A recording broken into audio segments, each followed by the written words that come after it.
अस्सलाम वालेकुम नाजरीन, आप देख रहे हैं फ़ख्र न्यूज़ और मैं हूं सादिया बतूल। नाजरीन, आइए इंचार्ज नुमाइंदान पंजाब GS अयूब की रिपोर्ट देखते हैं। सवात पुलिस की तरफ से किसी भी नाखुशगवार वाक़े से निपटने के लिए डिस्ट्रिक्ट जेल सवात में मॉक एक्सरसाइज का इनेकाद।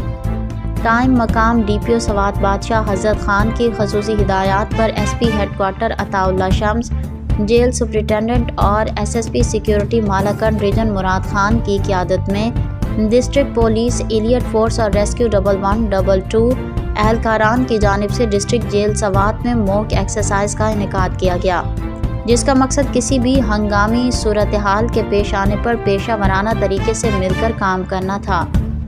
SP हेडक्वार्टर अताउल्लाह शम्स ने इस हवाले से अपने पैगाम में कहा कि मुस्तकबिल में किसी भी नाखुशगवार वाक़े से निपटने के लिए सवात पुलिस, एलियट फोर्स और रेस्क्यू 1122 का ऐसी तरबियती मशक़ें होनी चाहिए ताकि दौरान एमरजेंसी हंगामी हालात से निपटने में आसानी हो। मज़ीद उन्होंने दौरान मॉक एक्सरसाइज तमाम एहलकारों की निहायत चुस्ती और मुस्तैदी के मुजाहिरा को सराहते हुए कहा कि आइंदा भी हम सब ने मिलकर किसी भी नाखुशगवार हालात से निपटने के लिए ऐसे ही क्विक रिस्पांस देना है ताकि दहशतगर्द अनासिर अपने मज़मूम मकासद में कामयाब ना हो सकें।